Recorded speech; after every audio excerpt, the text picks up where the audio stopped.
Break के बाद स्वागत है।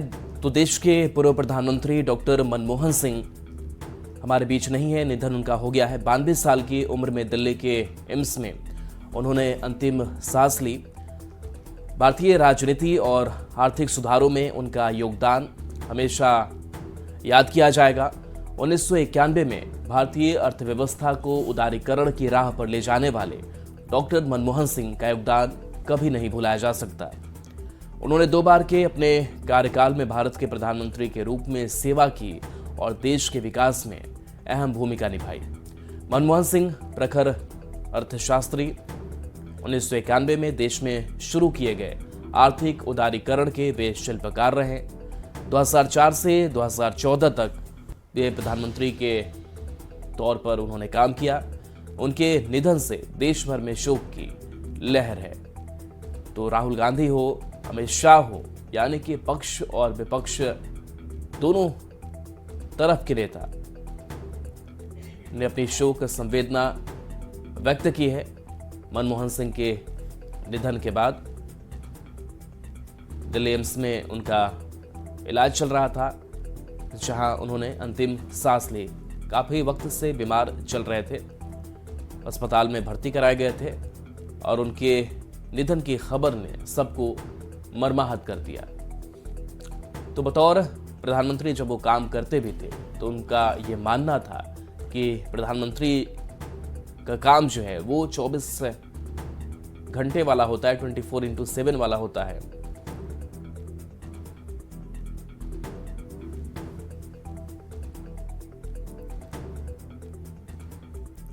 तो प्रधानमंत्री मोदी ने पूर्व पीएम मनमोहन सिंह के निधन पर दुख जताया है। उन्होंने एक्स पर लिखा कि भारत अपने सबसे प्रतिष्ठित नेताओं में से एक डॉक्टर मनमोहन सिंह जी के निधन पर शोक मना रहा है। साधारण पृष्ठभूमि से उठकर वो एक प्रतिष्ठित अर्थशास्त्री बने। उन्होंने वित्त मंत्री के सहित विभिन्न सरकारी पदों पर कार्य किया और वर्षों तक हमारी आर्थिक नीति पर अपनी गहरी छाप छोड़ी। संसद में उनके हस्तक्षेप भी बहुत ही व्यावहारिक थे। हमारे प्रधानमंत्री के रूप में उन्होंने लोगों के जीवन को बेहतर बनाने के लिए व्यापक प्रयास किए। पीएम मोदी ने लिखा कि डॉक्टर मनमोहन सिंह जी और मैं उस समय नियमित रूप से बातचीत करते थे जब वो प्रधानमंत्री थे और मैं गुजरात का मुख्यमंत्री था।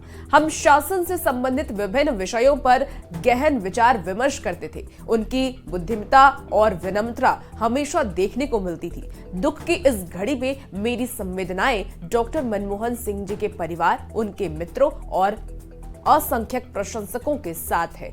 ओम शांति। तो प्रधानमंत्री नरेंद्र मोदी का ये पोस्ट सोशल मीडिया के जरिए उन्होंने शोक व्यक्त की है। और देखिए, केंद्रीय गृह मंत्री अमित शाह ने भी एक्स पर पोस्ट किया है और अपनी संवेदना शोक व्यक्त की है। अमित शाह ने लिखा है कि डॉक्टर मनमोहन सिंह ने देश की शासन व्यवस्था में महत्वपूर्ण भूमिका निभाई। दुख की इस घड़ी में परिजनों और समर्थकों के प्रति संवेदना व्यक्त करता हूं। तो चाहे प्रधानमंत्री हो, गृह मंत्री हो, बीजेपी के बड़े नेता हो, उन्होंने शोक व्यक्त किया और केंद्र सरकार ने भी अपने कार्यक्रम जो है वो रद्द कर दिए हैं। 7 दिनों की राष्ट्रीय शोक की घोषणा की गई है। कांग्रेस कार्यालय की अगर बात करें तो आधा झंडा यहां पर झुका रहेगा। तो जब शोक होता है देश में तो उस शख्सियत को बस हम याद में ही रख पाते हैं और बस यादों में अब मनमोहन सिंह, हालांकि उनके किए गए जो काम है, जो खास करके आर्थिक तौर पर, वो भी याद किया जाएगा। मनमोहन सिंह के निधन पर सीएम नीतीश कुमार ने भी दुख जताया है। देश के पूर्व प्रधानमंत्री डॉक्टर मनमोहन सिंह जी के निधन से बेहद दुखी हूं। वे कुशल राजनेता एवं अर्थशास्त्री थे। नीतीश कुमार ये कह रहे हैं, उनके नेतृत्व में भारत की अर्थव्यवस्था को नई दिशा मिली। डॉक्टर मनमोहन सिंह जी का निधन भारतीय राजनीति के लिए अपूरणीय क्षति है। ईश्वर से दिवंगत आत्मा की चिर शांति के लिए प्रार्थना है। तो कुशल राजनेता, अर्थशास्त्री के तौर पर उनको देखा जा रहा है। रघुवर दास जो रांची लौटे हैं और उन्होंने भी लिखा कि बेहद दुखद सूचना मिली पूर्व प्रधानमंत्री डॉक्टर मनमोहन सिंह जी के निधन को लेकर। महाप्रभु जगन्नाथ जी दिवंगत आत्मा को अपने निज धाम में स्थान दें। उनके परिजनों के प्रति गहरी संवेदना प्रकट करता हूं। ओम शांति। तो डॉक्टर मनमोहन सिंह का निधन हो गया है और दिवंगत मनमोहन सिंह का पार्थिव शरीर देर रात एम्स से उनके सरकारी आवास पर लाया गया, जहां कांग्रेस सहित सभी दलों के बड़े नेता श्रद्धांजलि देंगे। जनपद रोड में बैरिकेडिंग लगाकर सुरक्षा व्यवस्था की कड़ी व्यवस्था की गई है। पार्थिव शरीर उनके सरकारी आवास एक जनपद पर आ चुका है और रात के 2 बजे से ज़्यादा का वक्त है। दिल्ली पुलिस ने यहाँ पर सुरक्षा की दृष्टि से जनपद रोड पर बैरिकेडिंग कर दी। उनके आप घर की तरफ ये आप देख सकते हैं कि यहाँ बैरिकेडिंग है और इसी तरह से दूसरी तरफ भी जनपद को रास्ते को बंद कर रखा है, बैरिकेडिंग कर दी गई है, क्योंकि जैसे ही सूरज निकलेगा, सुबह होगी, तमाम आम लोग, कार्यकर्ता और जो वीवीआईपीज हैं उनके आने का सिलसिला शुरू हो जाएगा। और इसी को देखते हुए दिल्ली पुलिस ने यहाँ पर सुरक्षा जो बंदोबस्त हैं वो सख्त कर दिए गए हैं। रास्ते को बंद कर दिया गया है, दोनों तरफ से बैरिकेडिंग कर दी गई है। रास्ता आम लोगों के लिए बंद है। जो लोग यहाँ पर पूर्व प्रधानमंत्री को अंतिम श्रद्धांजलि देने आएंगे वो आ सकते हैं। ये यहाँ से रास्ता बनाया जा रहा है, पूरी एक गैलरी बनाई जा रही है, किस कैसे अंदर जाना है, बैरिकेडिंग की जा रही है। यहाँ से घर जाएंगे, श्रद्धांजलि देंगे और उसके बाद वापस आ जाएंगे। दिल्ली पुलिस ने ये इंतज़ाम कर दिए हैं। यहाँ से कैसे एंट्री होनी है घर में, ये आप देख सकते हैं कि दिल्ली पुलिस के यहाँ पर लगा दिया गया है कि आप इस रास्ते से अंदर जाएंगे, वो दरवाज़ा है और फिर अंदर घर में जाकर पूर्व प्रधानमंत्री को श्रद्धांजलि देंगे। इस वक्त भी यहाँ पर कांग्रेस सांसद प्रियंका गांधी मौजूद हैं, जबकि कुछ देर पहले ही यहाँ से सोनिया गांधी रवाना हुई हैं, वो भी यहाँ मौजूद थी। और उम्मीद की जा रही है कि सुबह को राहुल गांधी और कांग्रेस अध्यक्ष मल्लिकार्जुन खड़गे भी यहाँ श्रद्धांजलि देने आएंगे। और उनके अलावा जो कांग्रेस के तमाम बड़े नेता हैं जो बेलगावी में मौजूद थे, कांग्रेस की CWC की जो एक्सटेंडेड कमेटी की मीटिंग चल रही थी, वहाँ से सब दिल्ली आ रहे हैं और यहाँ आकर पूर्व प्रधानमंत्री को अपनी श्रद्धांजलि देंगे। तो जो हमारे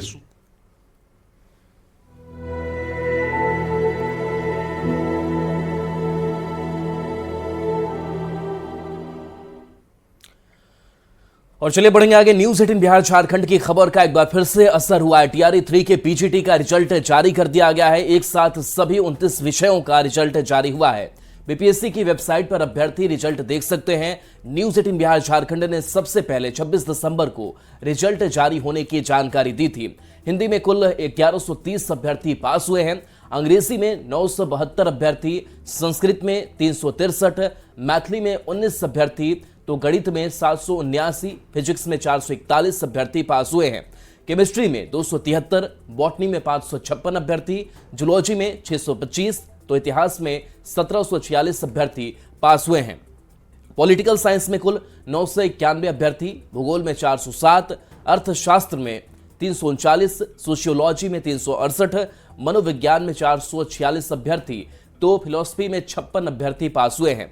वहीं बाकी विषयों की अगर बात करें तो होम साइंस में 56, कंप्यूटर साइंस में 906, अकाउंटेंसी में 191 अभ्यर्थी, तो बिजनेस स्टडीज में 53, संगीत में 416 अभ्यर्थी पास हुए हैं।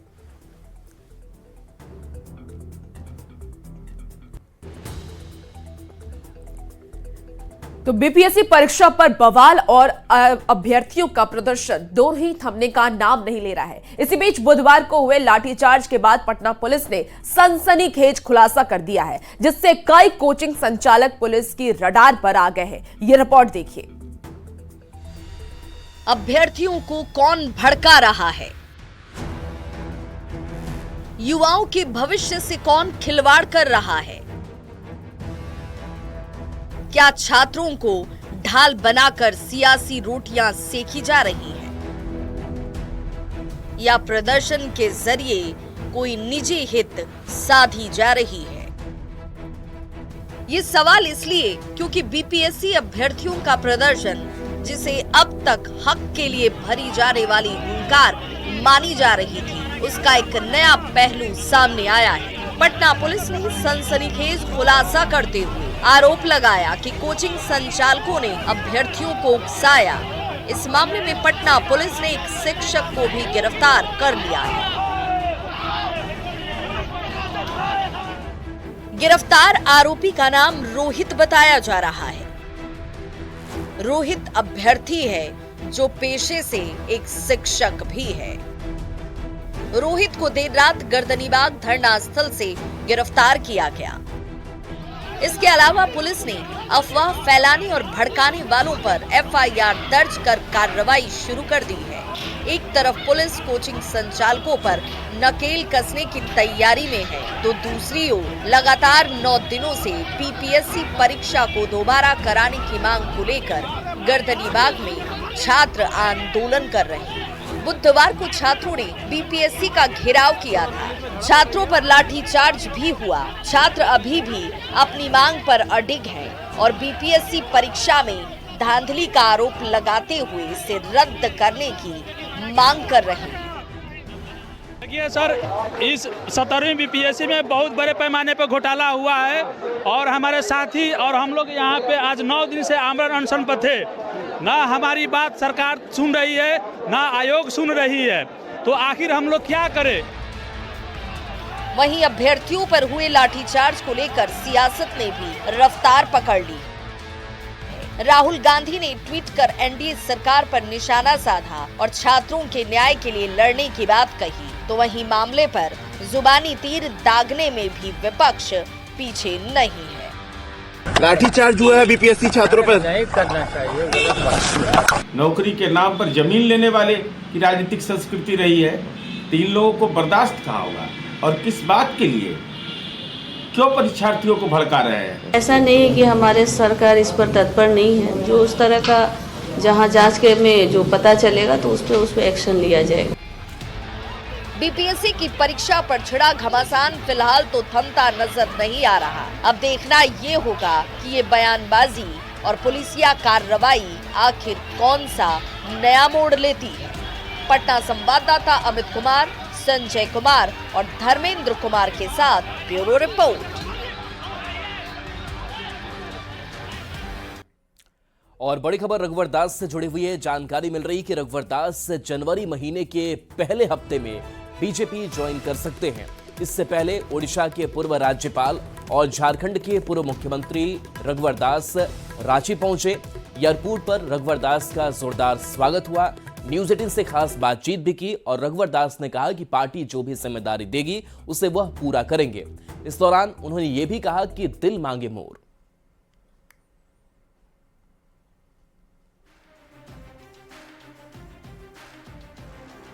ध्रुवा आवाज तक लगातार कार्यकर्ताओं की भीड़ उमड़ी है रघुवर दास जी से मिलने के लिए। सर, बधाइयों का सिलसिला जारी है। लोग ये जानने के लिए दिल धड़क रहे हैं कि एक्टिव पॉलिटिक्स में जो एंट्री है आपकी, दिल्ली से होगी या झारखंड से? देखिए, दिल्ली से होगी चाहे झारखंड से होगी कि रांची से होगी, ये भूमिका तय करेगी हमारी राष्ट्रीय पार्टी। और मैं भी कार्यकर्ता हूँ, इसलिए कार्यकर्ता का धड़कन मैं हूँ।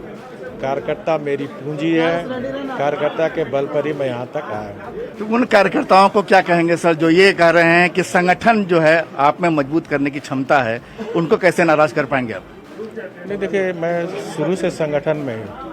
मेरी शुरुआत बूथ अध्यक्ष 1980 में, फिर मंडल अध्यक्ष, फिर जिला का महामंत्री, जिला का उपाध्यक्ष, फिर जन प्रतिनिधि, 2 बार प्रदेश अध्यक्ष, 2 बार राष्ट्रीय उपाध्यक्ष, फिर सरकार का दायित्व मुख्यमंत्री के रूप में, संवैधानिक पद 14 महीना करीब राज्यपाल की भूमिका में भी।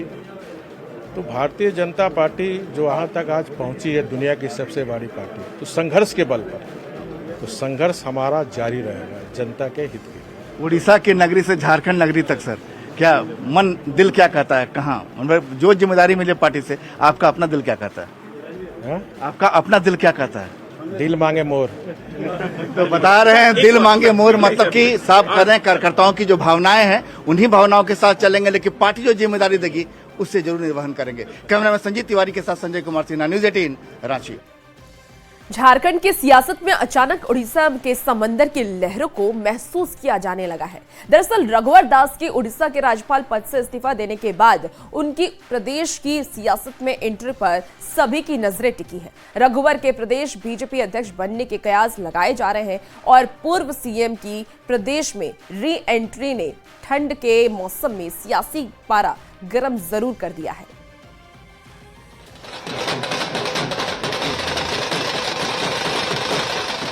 झारखंड की राजधानी में ढोल नगाड़े के साथ उत्साहित बीजेपी के कार्यकर्ता। ये झारखंड के पूर्व मुख्यमंत्री रघुवर दास की दोबारा प्रदेश की सियासत में एंट्री को लेकर बेहद उत्साहित हैं। ओडिशा के राज्यपाल पद से इस्तीफा देने के बाद अब रघुवर दास बहुत जल्द बीजेपी की सदस्यता ग्रहण करेंगे। पार्टी संगठन में उन्हें बड़ी जिम्मेदारी देने की तैयारी है। रघुवर दास की झारखंड में री एंट्री को लेकर सियासत भी गर्म है। सारे कार्यकर्ता बहुत उत्साहित हैं और एक नई धार मिलेगी भारतीय जनता पार्टी को, न सिर्फ प्रदेश में बल्कि देश के स्तर पर भी उनके करोड़ों चाहने वाले हैं। देखिए, रघुवर दास जी के सक्रिय राजनीति में लौटने से हमें किसी प्रकार की बेचैनी नहीं है। लंबे लंबे वादे रघुवर दास जी ने किया था, 65 पार हो जाएंगे, 70 पार हो जाएंगे। स्थिति ये हुआ कि 27-26 पर सिमट गए थे। रघुवर दास को लेकर चर्चा क्यों तेज है तो ये भी समझ लीजिए। दरअसल 31 अक्टूबर 2023 को रघुवर दास ओडिशा के राज्यपाल नियुक्त किए गए थे, लेकिन 14 महीने में ही रघुवर दास ने इस्तीफा दे दिया। रघुवर दास का इस्तीफा संगठन चुनाव से ठीक पहले हुआ है। हाल में हुए विधानसभा चुनाव में आदिवासी वोटर्स के रिस्पांस के बाद बीजेपी एक बार फिर सोशल इंजीनियरिंग में जुट गई है। दरअसल रघुवर दास झारखंड के सबसे बड़े ओबीसी नेता माने जाते हैं। पार्टी दलित वोट बैंक को भी साधने की कोशिशों में जुटी है। उनके आने पर पार्टी में नया दमखम और जोश दिखेगा। रघुवर दास के झारखंड की सियासत में वापसी पर सत्ता पक्ष तंज कस रहा है। जेएमएम प्रवक्ता कह रहे हैं कि अब की बार 65 पार का नारा दिया गया था। क्या हश्र हुआ सभी जानते हैं, किसी के आने से कोई फर्क नहीं पड़ता। कोई चमत्कार थोड़े ही हो जाएगा। रघुवर दास भी पहले भी थे, 65 पार का नारा दिया था, उनके अगुवाई में ही सरकार चल रही थी। झारखंड की जनता ने उन्हें नकार दिया। रघुवर दास को संगठन का नेता माना जाता है। ऐसे में विधानसभा चुनाव में पार्टी के लचर प्रदर्शन को देखते हुए संगठन एक बार फिर रघुवर दास को पार्टी की प्रदेश की कमान सौंप सकता है। न्यूज़ 18 के लिए रांची से निरंजन सिंह की रिपोर्ट।